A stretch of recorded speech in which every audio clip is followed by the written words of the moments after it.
안녕하세요 여러분, 세상 돌아보기입니다. 예, 오늘은 25년 2월 9일이고 일요일이죠. 예. 자, 오늘은 어제 하여튼 주말에 대구에서 윤석열 탄핵을 반대하는 개신교 단체의 큰 집회가 있었던 것 같은데, 거기서 트럼프가 윤석열을 구원해 준다, 이런 유의 분위기가 좀 읽힌다라는 기사가 좀 떴기 때문에 거기에 대한 제 의견을 좀 말씀드려보고자 합니다. 뭐 관련된 내용하고요. 예. 자, 뭐 여태까지 트럼프 사진하고 일론 머스크 사진하고 윤석열 사진을 같이 들고 다니는 그런 경우는 있었죠. 근데 오늘 이제 미국 척 언론 보도를 통해서 이게 좀 확인되는 부분이 좀 있었어요. 자, 이게 사진이 동대구역인 것 같습니다. 세이브 코리아 개신교 단체 사는 것 같고요. 경찰 추산 5만 2천 명의 어떤 큰 집회가 열린 것 같습니다. 그래서 여기서도 보시면은 이렇게 성조기를 찾는 게 어렵지 않거든요. 네. 그래서 일단 밑에 내용은 이제 정규재 전 한국 경제신문 주필이 쓴 이야기인데, 이에 대해서 이제 비판적인 이야기를 언급을 했습니다. 근데 이 핵심이 뭐냐면은 이들이 윤석열의 탄핵을 반대하는 이유는 윤석열이 아무 잘못이 없다기보다는 제가 봐서는 반민주당, 반 이재명, 민주당은 빨갱이고 이재명도 빨갱이다, 이런 논리는 여러분 주위에서 아마 쉽게 들으시는 경우가 제법 있을 거예요. 심지어는 가정에서도. 자, 그러면 이게 이제 민주적인 방식이냐? 네. 어떤 뭐 흠결이나 조사나 이런 것에 대해서 우리가 지금 다 알고 있잖아요. 내란죄 이상 가는 죄가 어디 있습니까? 네. 국가 권력을 본인의 어떤 정치적 생명을 연장하기 위해, 부정한 정치적 생명을 연장하기 위해서 사용하는 그런 경우인데, 그런 거를 모든 것을 묵과하겠다, 대신 민주당만 아니면 된다, 이재명만 아니면 된다, 이걸 왜 대구에서 했을까라는 의미도 커요. 그들이 남의 희생 위에 서 있다는 걸 인정하는 것밖에 안 되거든요. 이거 뭐 물론 대구 경북을 모든 걸 대변한다고 보지는 절대 않습니다만은, 왜 대구에서 이런 걸 했을까? 그 바람을 불러일으키기 위해서 그런 거잖아요. 자, 이런 우리가 그런 감정이 있다는 것을 이 지역 분들이, 저도 경상도 출신입니다만 이해를 해주셔야 돼요. 이렇게 이야기 많이 하거든요. 전라도 사람들은 우리 다 싫어하잖아. 그런데 상대적 우위를 경상도 쪽에서 혜택을 많이 보고 있잖아요. 많이 받잖아요. 그래서 스스로 기득권이라고 생각한다는 거예요. 그래서 이제 정규재가 이것이 민주적이지 않다고 이야기하는 겁니다. 용이 뭐 민주나 이런 걸 정치를 떠나서 대세가 그쪽으로 기울면 상대방을 존중하고, 같은 나라 사람들이잖아요. 우리의 한 부분이잖아요. 인정하고 그러는 거고, 예전에도 그런 사례가 있었잖아요. 지금 경상도 사람은 민주당 출신 대통령 절반이고, 지금 박정희 계열의 대통령이 절반이고 그렇잖아요. 사고는 그쪽이 더 많이 쳤어요. 박정희 계열이 훨씬 더. 네. 자, 그래서 이제 그런 심리에 좀 뭐랄까 민낯을 다 보여주고 있다. 자, 그러면 경상도에서도 한번 이런 걸 통해서 이런 게 폭력 진압을 당해가지고 뭐 5.18 같은 그런 사건이 한번 있어야지 전라도 사람들의 입장을 이해하게 되겠느냐. 그렇게 생각하는 사람들은 별로 없거든요, 사실은. 네. 자, 그래서 뭐 이런 게 뭐 그 우려스럽다 이런 게 아니라, 저는 다행스럽게 생각한다는 말씀을 계속 드리고 있어요. 이런 모습이 우리 속에 있구나. 이런 걸 떼어내지 않고서는 우리가 한 발짝 더 갈 수가 없겠구나. 이게 세상의 흐름이라는 거구나. 이것은 붕괴될 겁니다. 트럼프에 의해서. 그래, 뜻과는 반대대로. 이게 순리다. 그래서 우리 내부의 힘만으로 지금 한국이 독립적인 형태에서 대한민국이 남한에서 이걸 혼자 해결하려면 상당히 번거롭고 실패할 수도 있어요. 이런 상황이. 윤석열이 진짜 뒤집어 엎을 수도 있어요. 그렇지만 세상의 흐름이 이들은 압박하고 있거든요. 그래서 내부에, 그래서 옛날에 우리 선배님들이 이런 말씀을 하신 겁니다. 진인사 대천명이고, 사람이 자기 최선의 일을 다하고 하늘의 뜻을 기다린다. 하늘의 뜻이라는 건 순리잖아요. 세상의 흐름이잖아요. 우리는 최선을 다했어요. 이런 모습이 또 있고. 근데 바깥의 흐름이 한국 정권, 그냥 윤석열 정권으로 계속 남는 게 더 유리하겠어, 그런 분위기라면 어려워지는 겁니다. 그게 우리 5.18 때 정확하게 나타났던 현상이지 않습니까? 우리는 미국이 박정희한테 민주주의를 카트가 와서 요구를 했기 때문에 박정희의 아류인 전두환 노태우가 쿠데타로 또 국민의 희생을 바탕으로 다시 정권을 잡으려고 했을 때 미국이 당연히 민주주의의 편에 서서 즉 한국 국민들과 민중들의 편에 서줄 거라고 기대했지만 그러지 않았잖아요. 우리의 내부적인 정치적 욕구, 정당성이 부여되는 그 욕구가 세상에 그런 것 맞지 않았거든요. 그렇지 않습니까? 예. 그래서 한 7, 8년이 지나서 1987년에 6월 항쟁으로 해서 우리 힘으로 어렵게 대통령 직선제를 쟁취했던 거잖아요. 근데 지금은 우리 국민 대다수의 뜻과 바깥의 흐름이 일치한다. 그런 말씀을 계속 드리고 있는 거예요. 그래서 제목을 저렇게 뽑은 겁니다. 트럼프가 윤석열을 구원한다고 개신교적인 부분하고 상당히 일치되어 있죠. 개신교는 큰 부분이 미국 선교 사례들에서 우리한테 전수된 종교입니다. 그렇죠. 그래서 미국의 대통령은 특히 트럼프는 그에 어떤 카리스마로 인해서 우리한테 메시아 이런 식으로 좀 비춰지고 있어요. 선지자로. 그 밑에 1등 제자가 윤석열. 이렇게 지금 돼 있는 게 이 구도거든요. 이걸 보수라고 부르기도 어려운 것 같아요. 보수라고 법을 안 지키면 됩니까? 그건 아니잖아요. 맞죠? 그래서 이것은 어떻게 보면 보수 진보라는 이분법적인 분류, 적절치 못한 그 분류에 편성해서 덕을 보는 거라고 봐야 돼요. 자기들이 보수라고 지칭하니까 이건 보수 아니에요. 보수와 진보는 정치적인 게임의 룰을 인정하는 선에서 그 내에서 굳이 정치 공학적으로 가르자면 가를 수 있는 거. 이건 보수 아니에요. 이게 열외예요. 여러분, 우리 이제 손흥민 축구 경기를 가끔 보게 되는데 그 축구에서 반칙이 없으면, 규칙이 없으면 지금같이 우리가 전 세계 사람들이 즐기는 축구라는 게임을 할 수가 있겠습니까? 바지가랑이 자꾸 늘어지고 주먹으로 때리고 다리 걷어차고 그렇게 하면은 지금 우리가 감탄하는 그런 조직력과 기술의 축구를 우리가 즐길 수 있겠습니까? 아닙니다. 그게 인간이 동물과 다른 거예요. 인위적으로 규칙을 만들어서 그걸 존중해요. 그 안에서 보수하고 굳이 가르자면 보수하고 진보하고 갈라질 수 있어요. 상황에 따라서. 이건 아닌 거죠. 네. 자, 말씀 길어졌는데 그 정도 드리고요. 단지 정치적 상대방인 상대 세력이 싫기 때문에 나를 대변하는 자가 아무리 부정적이더라도 나라에서 범할 수 있는 가장 큰 죄를 나라를 팔아먹는 일을 벌이더라도 그것을 감싸주겠다. 아닌 거죠. 그건 보수도. 그래서 국내에 이런 의견들이 있다는 것이고 여기에 대해서 미국의 Foreign Policy라는 외교 전문 저널에서 이야기를 했다는 겁니다. 그거는 이제 우리가 쉽게 보는 대중 매체하고는 좀 다릅니다. 약간 전문성을 가지고 있는 그런 매체예요. Foreign Policy는. 제목 이렇게 뽑았죠. 트럼프가 부정선거를 심판할 거다. 우리 지금 성조기 태극기 같이 들고 있는 사람들이 생각한다는 겁니다. 예. 여기 보면은 심지어 국민의힘 의원들도 그렇게 믿는 사람들이 있다. 아주 동떨어진 생각을 하고 있는 사람이죠. 예. 지금 우리의 소위 말해서 브레인들, 엘리트 계층. 그래서 엘리트라는 지배자라는 뜻이 아닙니다. 예, 정부 여러 기관이나 대학에 소속되어 있는 소위 말 지식인들이라고 그렇게 말씀을 드려야 되겠죠. 정부 정책에 영향을 줄 수 있는. 그런데 이 큰 내용은 다 파악하고 있을 거예요. 이게 왜냐하면 수십 년간 준비해 온 거니까. 근데 국민의힘 의원들이 그렇게 한다는 것은 그들은 물에 뜬 기름이다.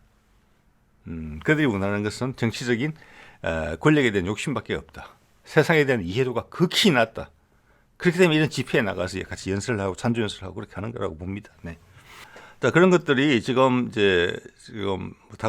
조만간 다가올 것으로 예상되는 큰 편집 풍파에서 날벼락을 맞게 된다. 그래서 남북 소통이 되게 되면서 대변혁이 발생한다. 교통 정리가 된다. 우리는 그걸 충분히 받아들일 준비가 돼 있다고 봅니다. 자, 오늘 소개해드리는 이런 세력들은 거기에 의해서 스스로를 반성하거나 아니면 회개하거나 아니면 미쳐서 돌아버리거나 둘 중에 하나를 선택해야 될 겁니다. 예.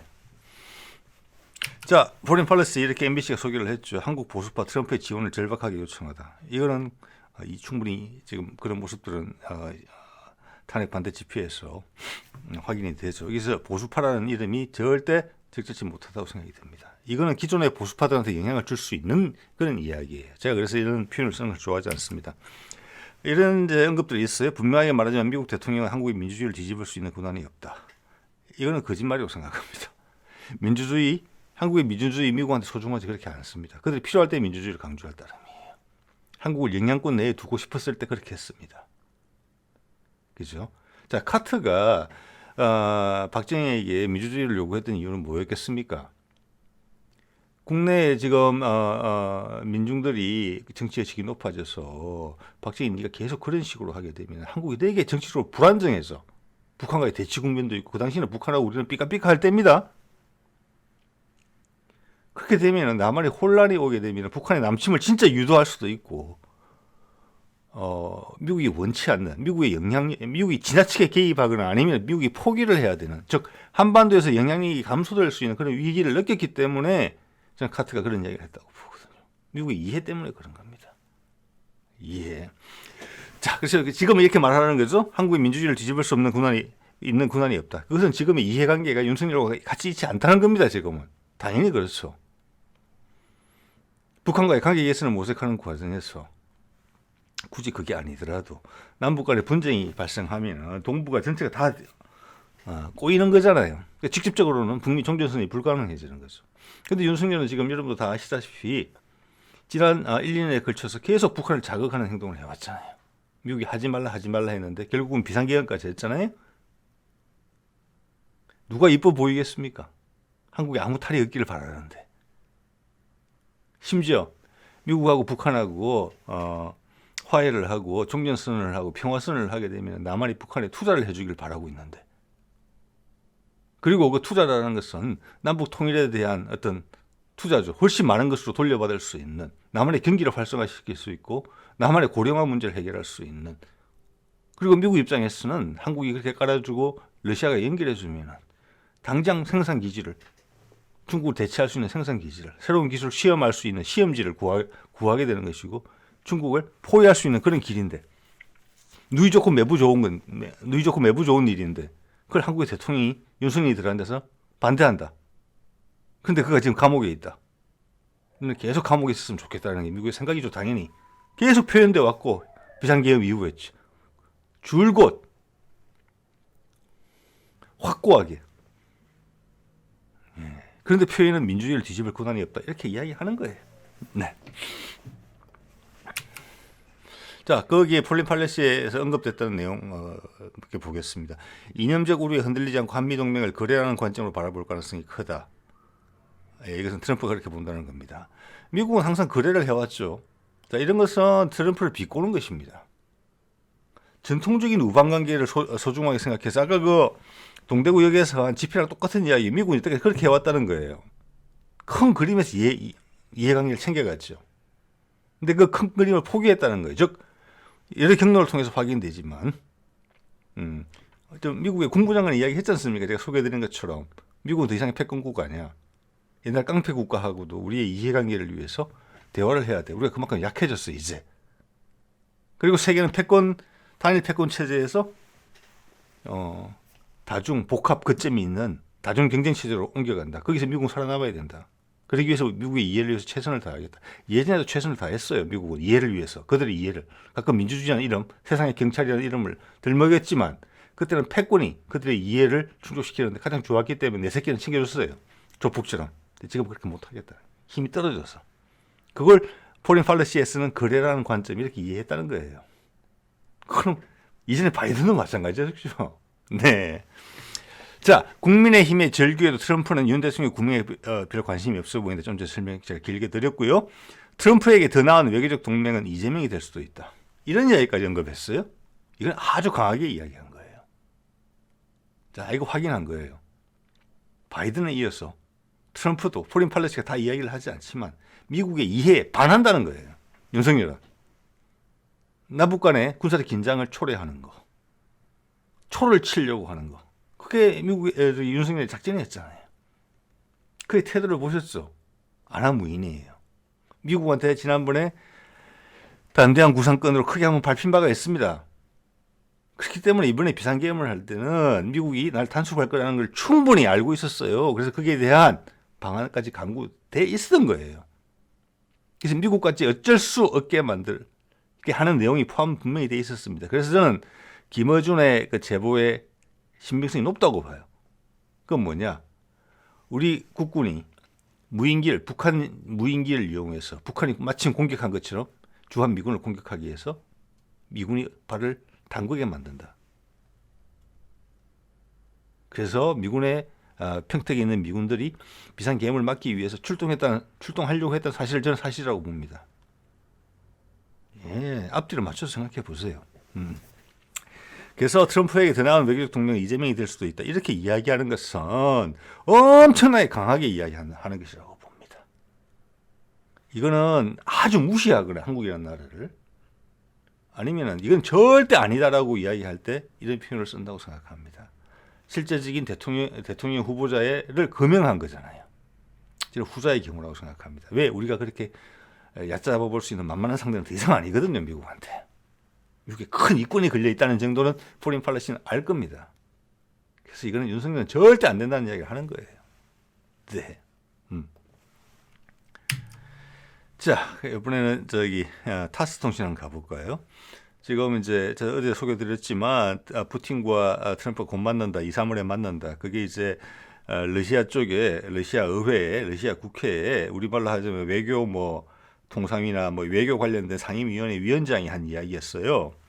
자, 거기에 대해서 지금 크렘린의 대변인이 살짝 누르는 듯한 발언을 했습니다. 제일 위에 첫 번째 보이는 게 저겁니다. 페스코프죠, 대변인. 지금 뭐냐면은 워싱턴 포스트인가 뉴욕 타임스에서인가 기사가 났어요. 우리한테 소개는 좀 안 된 것 같은데 주말이라. 뭐냐면은 이미 트럼프가 당선되고 나서 푸틴과 통화를 했다는 거예요. 자, 그래서 기대치가 올라가니까 그걸 좀 누르는 상황이에요. 그래서 뭐라고 했냐면 페스코프가 트럼프가 당선되고 새로운 정부가 출범하면서 여러 창구가 활성화되면서 이야기를 많이 하게 됐다. 그건 어제 러시아 의회에서 나온 이야기와 같은 거예요. 국회의원 입에서 나온 이야기 활성화되고 있다. 이제 2, 4월에 만날 거다. 그걸 확인 안 해주는 거예요. 통화까지 했다. 이것은 임박했다는 거거든요. 이야기 잘 되고 있다. 그런데 우리는 여러 방면으로 대화의 창구가 열려있기 때문에 내가 그걸 모든 걸 알 수는 없다. 그래서 확인해 줄 수도 없고 했다고 할 수도 없고 안 했다고 할 수도 없다. 이렇게 이야기했어요. 보통 그러면 했다는 이야기잖아요. 네. 아니 여러 창구가 있는데 트럼프하고 푸틴이 통화한 내용을 대변인이 모를 리가 있겠습니까? 했다는 겁니다. 단지 방정맞은 모습을 안 보이고 싶을 따름이에요. 자, 거기에 대문 사진에 뭐가 또 걸려 있습니까? 밑에 김정은 사진이 크게 걸려 있어요. 여기 보면 메인 스토리라고 적혀져 있어요. 이 메인 스토리라는 겁니다. 페스코프가 저런 이야기를 하고 김정은이 우크라이나전에 대해서 언급한 것을 대문짝만하게 실었어요. 이게 저는 상당히 의미가 있다고 봅니다. 자, 지금 트럼프하고 지금 마지막 쟁점으로 비춰지는 것이 제가 추측한 데는 북한에 대한 부분이거든요. 우크라이나전을 끝내는 거하고 북한하고 관계 개선하는 게 지금 엮여 있다.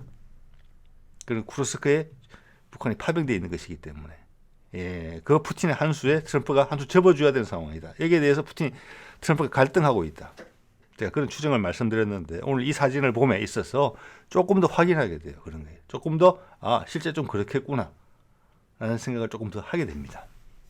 왜냐하면 타스 통신의 이 대문 사진을 이렇게 해석할 수 있거든요. 트럼프와 푸틴이 되게 통화까지 할 정도로 무르익었다라는 부분에 있어서 아직 합의가 안 된 부분이 있다. 그것도 되게 중요하다 우리한테. 진전이 많이 된 건 분명하지만 큰 걸림돌이 남아 있다라는 걸 시사했다고 볼 수 있고 그 걸림돌은 북한 문제다. 이렇게 해석할 수 있는 여지가 저는 있다고 봅니다. 예, 이거가 북한 이야기가 가끔 실리지만 이걸 메인 스토리로 넣은 거는 처음이에요.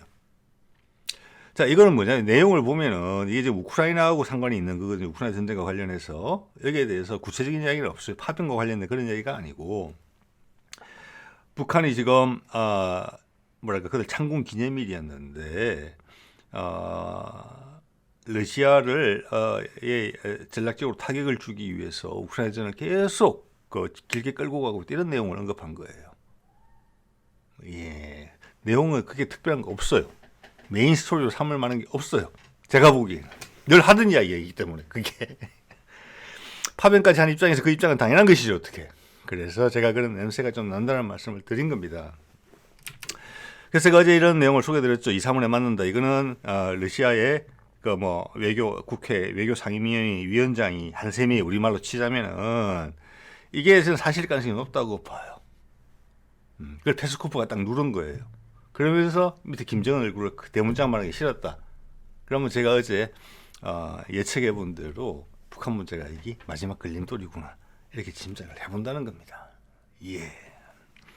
자, 그런 대화가 진행이 되고 있고 2, 3월에 진행이 되고 있고 아까 포린 팔러시에서도 그렇게 이야기를 했어요. 한국에 대해서는 지금 바로 제안이 안 나갈 가능성이 크다. 새로운 대통령이 나올 때까지 기다렸다가 이야기를 하려고 한다. 그러면 타임라인이 정해진 거예요. 푸틴과 트럼프가 2, 3월에 만나고 또 푸틴은 죄송합니다. 트럼프는 그 그레이트 아메리카 페어를 하려고 하잖아요. 한 5, 6월부터 1년간. 그때 실제적인 일이 미국의 힘이 되는 실제적인 일들이 나와야 돼요. 지금처럼 뭐 관세 올리고 파나마 운하 어떻게 하고 그린란드 어떻게 하고 이걸 훨씬 뛰어넘는 큰 스케일. 그것은 우크라이나하고 북한밖에 없거든요. 예. 자, 그러면은 타임라인이 맞아요. 지금 여러 나라들하고 접촉을 하면서 뭐 관세 이야기도 나오고 어쩌고저쩌고 나오지만 한국에는 지금 무리한 요구를 안 할 가능성이 높아요. 그리고 한국에 새로운 대통령이 나오면은 그때 미국 한반도에서는 그 뭐 관세 이야기나 뭐 파나마 운하 이야기 이런 것보다 훨씬 더 큰 미국 이해관계가 걸려 있거든요. 자, 그런 와중에 아까 동대구역에서 개신교 단체들이 그런 시위를 하고 있는데 윤석열이 그들의 계획과 다르게 빠져나갈까봐 한국에 남한에 분란이 생길까봐 그래서 미국이 원하는 북미 종전의 빵빠레가 울려지는 것이 전 세계가 축하하는 무대가 되는 것이 흠결이 날까? 왜? 당사자가 싫다 그러면 분위기 꽝이잖아요. 그래서 민주주의 원칙대로 하고 헌법의 원칙대로 해라. 한국 국민들을 믿는다. 제발 빨리 탄핵시켜서 바깥에 안 내비치게 해라. 이거 원하는 거예요. 그래서 빨리 새로운 대통령 뽑아라 이렇게 이야기하는 거예요. 네. 그런데 지금 탄핵 반대론자 개신교 신도들이 이쪽 열광적으로 참여하고 있는 거기에서는 트럼프가 부정선거도 조사해주고 윤석열도 구해줄 것이다. 지난 한두 달간 발생한 비상계엄과 관련된 사실관계는 다 무시하고 예. 사람이 종교를 가지면 그렇게 맹목적으로 바뀌는 겁니까? 이성을 잃고? 이번 일이 지금 순리대로 해결이 된다면 우리나라 개신교 단체들은 큰 타격을 받을 겁니다. 내 뇌가 단순해지는 거예요. 치매에 걸린 것처럼. 하나밖에 못 쳐다보는 거잖아요. 인간이 그렇게 하라고 사람하고 신의 모습과 똑같이 해서 사람을 만들었겠습니까? 너희들도 신처럼 시각이 다 넓고 융화돼서 살 수 있다. 우주의 한 부분으로. 내 영혼을 자유스럽게 해주겠다. 여러분의 영혼이 자유스러워진 겁니까? 이렇게 하는 것이. 예, 그래서 종교계에 큰 변혁이 올 것이다. 저는 그렇게 봅니다. 자, 그래서 지금 다른 데서 미국이 어떻게 일처리를 하는지 한번 보여드릴게요. 마침 스푸트니크에서 기사를 실었더군요. 국내 아직 보도가 안 됐을 거라고 봅니다. 자, 파나마 운하에 대서양 쪽, 태평양 쪽에 각각 항구가 있고 그게 파나마 운하를 관리를 하고 있는데 거기가 홍콩에 있는 회사가 관리를 대행하고 있다. 그래서 미국은 그게 싫다예요. 사실은. 그래서 파나마 운하를 뭐 군사력을 동원해서 뺏겠다 이런 것은 그냥 압박이고 예, 중국을 떨쳐내라는 이야기였거든요. 아마 새로 국무장관이 된 마르코 루비오가 원래 거기가 이제 그 중미 계통입니다. 히스패닉 계통이에요. 사람이. 그쪽 전문가로 알려져 있고. 그래서 거기가 첫 아마 해외 방문을 한 게 파나마였던 것 같아요. 그 결과가 나왔어요. 지난 목요일 죄송합니다. 우리 시간으로 따지면 금요일 파나마 대통령이 언급했습니다. 중국한테 통보를 했다고 나와 있죠. 중국이 열받았다는 이야기예요. 파나마가 1대1로 중국이 1대1로 계획해서 그게 이제 중미나 남아메리카에서 하고 있는 것 같습니다. 거기서 나는 뭐 어차피 그점들을 연결을 하는 물류망을 만들겠다는 거잖아요. 그게 파나마 운하가 당연히 들어갈 수 있겠죠. 그렇다면은 거기서 빠지겠다고 통보를 했다는 겁니다. 미국의 압박에 못 견뎌서. 트럼프가 원하는 건 이거였어요.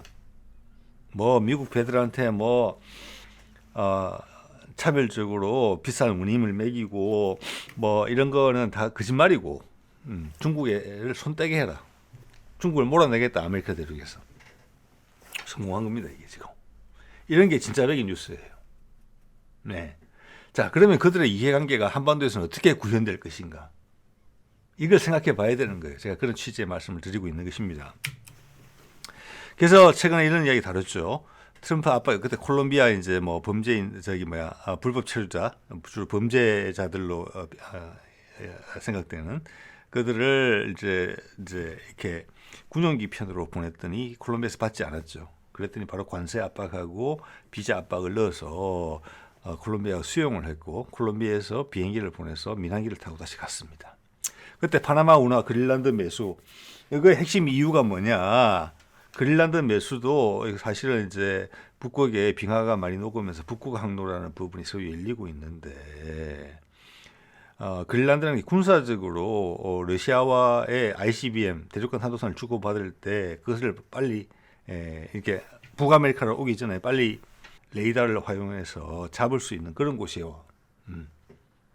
자, 그런 거는 사실 지금 푸틴과의 화해 무드를 봤을 때 그런 중요성보다는 경제적 중요성을 더 높이 평가했다고 볼 수 있다. 자, 그린란드에도 중국이 침을 바른 적이 있었습니다. 그리고 북극 항로에도 중국이 거점을 형성하려고 했어요. 이거는 파나마 운하랑 마찬가지예요. 북극판 1대1로 거기서 우리가 선점을 하겠다.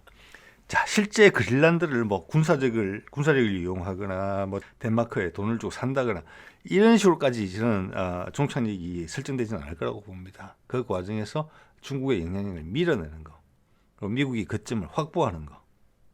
예. 자, 파나마권을 어떻게 해결하는지를 보면 그게 충분히 이해가 되지요. 또한 한반도에서 그들이 어떻게 할 것인가. 예. 자, 또 다른 사례를 보면은 지금 이시바가 워싱턴 DC를 방문해가지고 트럼프하고 만나서 이런 결과물이 나왔어요. 제목만 봐도 대충 감이 잡히죠. 미일 정상회담 결과 일본 저자세 논란도. 이시바는 저자세일 수밖에 없습니다. 현재. 그래서 제압당했어요. 어제도 말씀을 드린 것 같은데 지난번 트럼프가 북한과 종전선언을 하려고 했을 때 미국 내부에 딥스테이시 끝까지 저항한 부분이 있었죠. 우리는 솔직히 매파라고 불렀던. 또한 분기 탱천에서 반대했던 게 일본이었습니다. 자, 이번에는 사전 정지 작업을 확실하게 하고 있다고 봅니다. 이시바는 거기에 대해서 아베처럼 저항하지 못할 거예요. 본인의 정치적 기반이 지금 트럼프 때문에 유지되고 있거든요. 자민당의 기반이. 왜? 지난번 총선에서 대패했잖아요. 지지자한테 물려받고 그때 살기 등등했어요. 미국이 한미일 군사동맹 안 하겠다고 그랬더니 자기가 핵무장할 수도 있다. 일본이. 이런 강한 발언까지 했어요. 엄청난 발언이거든요. 미국한테 대해서는. 근데 총선에서 바로 패하면서 깨갱하게 된 거예요. 자, 여기 보면 이제 주요 내용들이 나와요. 일본 제철에 US 스틸 인수는 결국 무산이 됐다. 이게 이제 항복한 거죠. 계속 물고 늘어졌거든요. 투자로 대체. 또 2번 일본 미국산 LNG 대량 수입 약속. 이거가 뭐냐면 과거에도 말씀드렸지만 기억하시는 분은 별로 없을 겁니다. 미국이 우크라이나 전쟁에 발을 담그고 나서 제일 처음 요구한 게 뭔지 아십니까? 미국 LNG의 판매권을 확보했어요. 즉 전쟁을 빌미로 해서 러시아의 천연가스 수입을 줄이고 또는 막고 그 부족분에 대해서 미국의 LNG를 팔게 했어요. 자, 그러면서 유럽 전역에 LNG 값이 폭등을 해서 민생고가 엄청나게 생겼죠. 그 타격으로 지금 독일 산업이 휘청되고 있을 정도예요. 누구도 그걸 정확하게 보도하지 않아요. 엄청난 타격을 받았거든요. 그거를 옳은 만큼 다 국민들한테 전가할 수가 없었기 때문에 많은 정부가 빚을 내서 그것을 땜빵을 했어요. 나라의 경제가 전부 다 부실해진 거죠. 자, 거기는 파이프라인을 통해서 오는 싼 가스였고 미국은 갑자기 셰일가스 바람이 불었는데 자, 그 셰일가스로 많은 가스가 나오게 됐는데 미국은 모든 게 미국 거 가보면은 전기 스토브를 많이 씁니다. 네, 그 우리 지금 가스레인지 같은 경우에 전기 스토브 쓰는 경우도 많고 가스가 네트워크가 우리처럼 도시가스 네트워크 형성이 안 돼 있어요. 그러니까 갑작스럽게 그걸 깔리면 미국은 땅덩이도 크잖아요. 힘들어요. 그러니까 이게 지금 갑자기 남은 거예요, 전부 다. 그런데 갑자기 생산되다 보니까 셰일가스로 액화 설비도 부족해요. 수출을 하려고 보니까 액화를 해서 수출을 할 수밖에 없는 거잖아요, 그죠? 배에 싣고 가야 되니까. 단가가 또 안 맞아요. 미국의 나라 그렇잖아요. 그래서 팔아먹을 곳이 없어요. 그냥 부산물이 되는 거예요. 그래서 우크라이나 전쟁이 생기자 그걸 유럽에다 떠안겼어요. 그래서 유럽에서 이렇게 이야기를 했어요.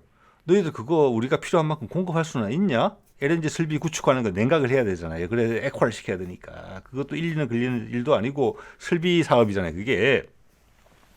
그런데 미국 욕심을 많이 냈어요, 바이든이. 그런데 막상 공급 물량을 대려고 보니까 훨씬 비싼 값이죠. 그러니까 그것을 러시아 천연가스는 그냥 생산지에서 바로 가스 상태로 오는 건데 여기는 미국이랑 물가가 비싼 곳에서 설비도 부족한 곳에서 액화를 시켜서 배를 타고 건너와서 유럽의 많은 나라들은 러시아산 가스를 그냥 받는 데 익숙하기 때문에 액화된 걸 다시 기화시켜야 되거든요. 우리나라처럼. 그런 설비도 부족한 상태였어요. 근데 욕심을 많이 내가지고 많은 물량을 받았단 말이에요. 근데 공급은 안 되죠, 당장. 그래서 그때 바이든 초기에 일본하고 우리한테 요구했어요. 우리는 카타르에서 들어오는 LNG인가 그랬는데 너희들 나라로 들어가는 LNG를 나한테 좀 돌려라 먼저. 왜? 유럽에 물량 맞추려고. 일본은 돌려줬죠. 그래, 우리는 좀 천천히 받을게라고. 그때 우리 문재인 정부 때입니다. 어떻게 했는지 아십니까, 여러분? 아시는 분 별로 없을 거예요. 우리는 거절했어요. 네. 자, 그 LNG를 다시 사주겠다고 약속한 거예요. 이거는 어떻게 이해하셔야 되냐면은 미국의 생산 단가는 높아요. 다른 기존의 수입원에서 수입하는 것보다 훨씬 높은 단가를 주고 사야 될 겁니다. 이게 저자세의 핵심이라고 봅니다, 저는. 네. 자, 그 외에 투자하고 방위비 정액 이런 것은 지금 나토에도 요구하는 거랑 똑같죠. 예. 이것은 완전히 이시바가 바보라는 겁니다. 꼼짝 못 한다는 거예요. 저는 우리나라한테 이 정도 요구하지 못할 거라고 생각을 합니다, 지금. 왜? 이렇게 사소하게 삥 뜯는 것보다는 훨씬 중요한 일이 한반도에는 걸려 있으니까, 북한과 관계에 있으니. 그리고 지금 윤석열이 감옥에서 지금 최선을 다해서 몸부림을 치고 있는 상황에서 거기에 악재를 던져주고 싶은 생각이 트럼프 장사꾼이기 때문에 없을 거예요. 그럼 바보 같은 짓 안 할 거라고 봅니다. 예. 자, 이시바가 왜 걸려 있느냐? 총선에서 패배했기 때문이죠. 작년 12월에 대통령 되기 전에 아베의 미망인 아키에를 단독으로 초대했어요. 말하라고 플로리다로. 그래서 이 아키에를 통해서 이시바 만나고 싶다. 대통령이 되기 전이라도 이렇게 이야기했어요. 자, 이시바는 지금 아마 3, 4, 5등 정도밖에 안 되는 그런 계파의 수장일 거예요. 지금은 그래서 그 자체도 불안정하고 지금 다른 당들하고 연합 전선을 구축해야 되는 부분이 있어요. 근데 다른 당들은 그들이 집권을 할 만큼 강력하지는 못해요. 그래서 아베가 있었던 가장 강력한 아베파의 영향을 통해서 이시바를 지켜줄게. 그래서 넌 내 시키는 대로 해라. 저는 그런 구도가 설정이 됐다고 봅니다. 한반도에서 트럼프가 북한은 김정은과 종전선언을 하더라도 저항할 수 없다. 그게 강력한 저항을 예상했던 윤석열은 감옥에 가 있다. 제발등 찍어서 이 압박감 때문에 저는 그렇게 생각하고 있는 입장을 가지고 있습니다. 자, 주제를 조금 틀어서 다른 걸 좀 살펴보면은 오늘 일선 기사가 보이더라고요. 방첩사의 중간 간부가 잡힐 진술서에 나온 내용입니다. 12월 3일 비상계엄 발동하고 나서 여기는 이제 방첩사니까 그 14명 체포 대상자에 대해서 정부를 가장 먼저 확보한 곳인데 그 지시를 받고 국방부와 통화를 했고 경찰 국가수사본부에도 통화를 했다. 관련해서. 즉 이것은 공유가 됐다는 겁니다. 그때. 홍정원 국정원 1차장이 여인영 방첩사령관과 통화를 해서 불러준 사람 명단을 받아 적을 때입니다. 예, 그래서 이 내용이 주요 우리가 이제 국가가 가진 어떤 물리적 폭력을 행사할 수 있는 그런 기관에 공유가 됐다. 자, 이런 거기 때문에 지금 이제 내란 특검 같은 것을 최상목이 거부할 수밖에 없는 거 아닌가. 자, 그들의 선은 두 가지겠죠. 일단 윤석열이 구속이 되더라도 구속이 되고 벌을 받더라도 그들의 피해는 최소화하고 싶다는 생각이 좀 있는 것 같아요. 그렇겠죠. 지금 그 말은 지금 대행 체제로 있는 국방부나 경찰의 상당 고위 간부들도 이 내용에 대해서 다 알고 있다는 것입니다. 저 거꾸로 이야기하면 또 다른 부처들은 최상목을 포함해서 그 쪽지를 다 받은 거잖아요. 고위 간부청에서는 이 내용이 충분히 공유가 됐다는 겁니다. 거기에 대해서 필요한 일을 수행하기 위해서 국방부가 그 경찰하고 그 사례로 지금 보여주는 거고, 그렇기 때문에 내란 특검을 최상목이 거부할 수밖에 없다는 그런 부분이에요. 그런데 이것을 이렇게 엉거주춤하게 넘어갈 수가 있겠습니까? 자, 이것은 탄핵이 인용이 되게 되고 미국의 입장이 좀 더 확실해지고 차기 대선의 분위기가 방향성이 확실하게 잡힌다고 하면은 분명히 추가로 더 조사를 할 수 있는 여건이 조성될 수도 있다고는 봅니다. 예. 자, 그래서 이걸 통해서 행정부의 주요 각 부처의 주요 세력들이 알고 있었다, 전부 다. 지금 엄청나게 엉거주춤한 세상의 상황이 있는 것이다. 자, 이것을 과연 미국이라는 힘이 뒤에서 세상의 흐름이라는 순리가 이걸 압박하지 않았으면 그들한테는 충분히 이걸 비집고 나올 수 있는 거예요. 윤석열이 저렇게 옛날 바이든을 날리면이라고 이야기하는 것처럼 그런 희한한 내공을 선을 보이고 각 부처가 다 뒤틀면 쉽지 않은 싸움이 될 수 있는 거예요. 그럼 우리나라는 진짜 망가지는 거죠. 근데 지금 다행히 세상의 순리가 이들을 현재 구석으로 몰고 있고 지금 트럼프하고 푸틴의 대화에 대한 가능성이 급격히 높아지면서 국내로 그런 의사가 전달됐다. 그런 취지를 제가 말씀드린 바가 있습니다. 어제. 그래서 나부터 먼저 이 판은 회복되기 어려워. 나부터 먼저 불고 죄를 적게 받을래라고 하부 구조에서부터 와야 되는 모습을 보인다. 그런 신호가 어제부터 관측됐다. 대왕고래 실패를 왜 어제 발표했을까?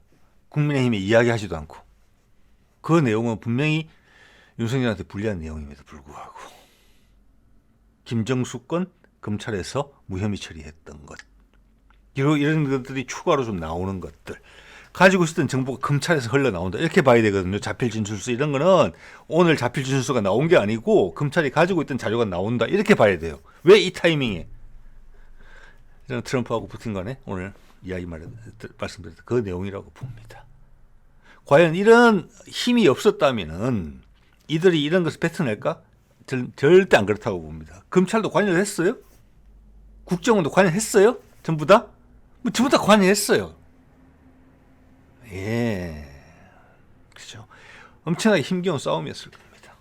그래서 포린 팔레스가 이재명이라는 이름 언급하잖아요. 거기다가. 예. 그렇게 봤을 때 아까 말씀드린 것처럼 트럼프는 우리 지금 한국의 정치 상황이 안정될 때까지 지금 금이야 오기야 혹시나 어떻게 될까봐 지금 조심조심 다루고 있다. 미국은 한국의 정치 상황을 이렇게 보거든요. 그래서 무리한 요구는 현재 하지 않을 것이라고 보고 아까 이시바한테 요구했던 그런 것들을 일단은 멈출 거라고 봅니다. 왜? 더 큰 거래거리가 있기 때문에. 자, 그렇기 때문에 트럼프는 윤석열의 구세주가 아니라 사실은 재앙이에요. 재앙. 자, 이것 때문에 지금 탄핵 반대를 부르짖는 많은 세력들이 그 중심에 개신교 세력이 있는데 그들은 지금 완전히 잘못된 길로 들어서 있다. 윤석열이 자기 발등을 찍은 것에 이어서 개신교가 자기 발등을 찍을 수 있다. 개신교단 전체가 흔들릴 수 있다. 국민의 신뢰를 잃을 수 있다. 이렇게 봅니다. 예. 자, 또 하나 제가 여기서 걱정을 하는 것은 이겁니다. 이거 오늘 제가 보는 우리나라 기상청에서 나온 거예요. 북한 쪽에서 지진이 있었다는 거잖아요. 좀 황해도에서 규모 2.1. 자, 며칠 전에는 충청도에서 우리 지진이 좀 있었죠. 제법 큰 지진이 우리나라의 기준으로 봐서는. 또 얼마 1, 2주 전에는 대만에서 제법 큰 지진이 있었죠. 대만의 반도체 기업이 손실이 좀 생길 정도로. 그리고 또 거의 비슷한 시기에 한 1, 2주밖에 안 됐죠. 이태리에서 뭐 200여 차례 지진이 계속 발생했죠. 산토리니 사람들이 마을을 버리고 이주를 할 정도로, 마을을 버리고 떠날 정도로 위험해서.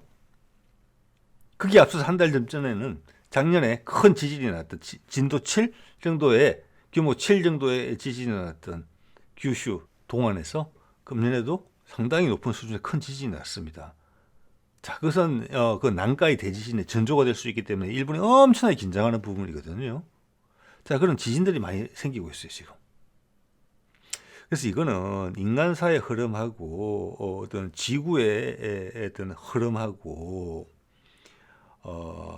맞춰져가는 부분이 좀 생기는 게 아닌가. 좀 이런 우려도 제가 좀 들긴 들거든요. 큰 변화가 생길 때 저는 우리 고조선이 왜 갑자기 망가졌을까? 우리 발해는 백두산의 분화 때문에 나라가 큰 타격을 받았다 이런 의견들이 있지요. 인간사에 자연재해가 타격을 줘서 큰 흐름을 결정하는 경우는 아주 많았다고 봅니다. 그렇죠.